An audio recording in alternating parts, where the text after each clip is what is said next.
Amanda McKenny. I'm a project manager.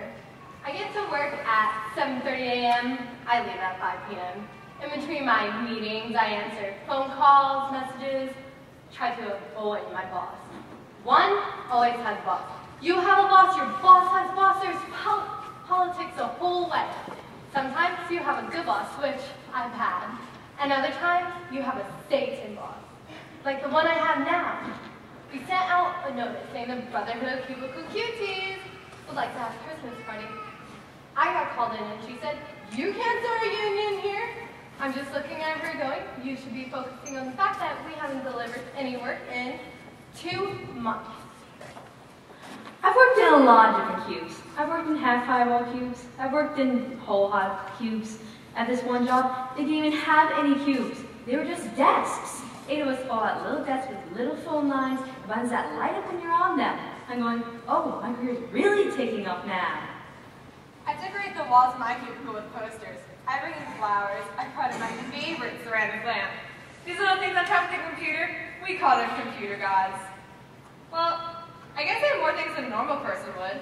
I mean, if you look at it without it, it's kind of a drab-looking place. So things like glow-in-the-dark skeletons go a long way. I can see the program in the cubicle next to me through the reflection in the window. At night, I can see exactly what she's doing. Quite often, she's emailing jokes to her sister. I also acquired this webcam.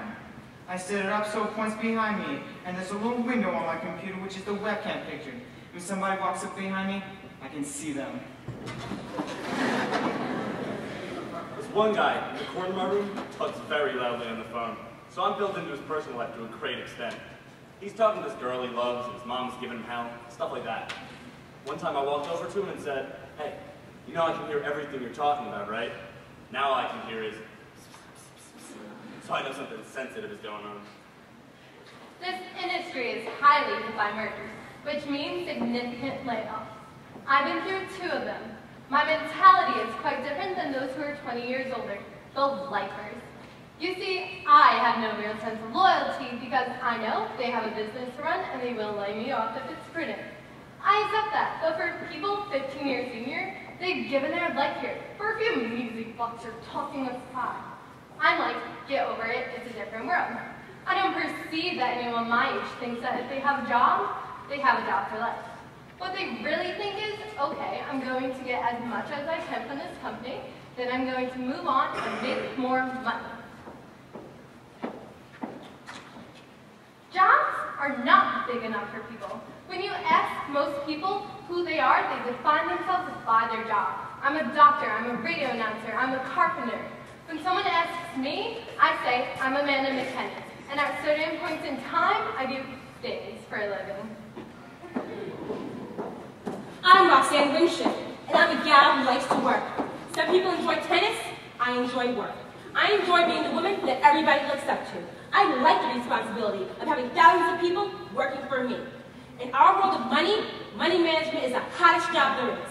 If I'm called a robber, a free band, a freebooter, a pirate, I take it as a compliment. Absolutely. Who developed America? The regulators, the SEC, or was it the Mellons, the Rockefellers?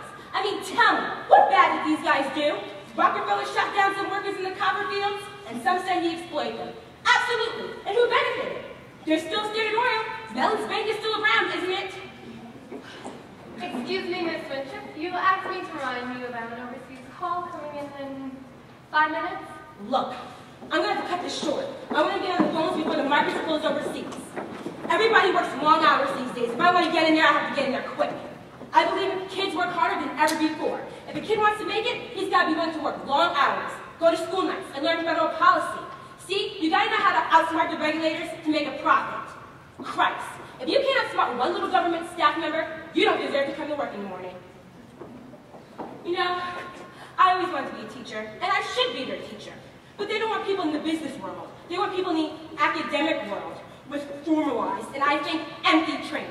This is exactly what I want to do when I get tired of this. I want to get involved with the young people, pass along my knowledge, my experience, my values. You need it anyway.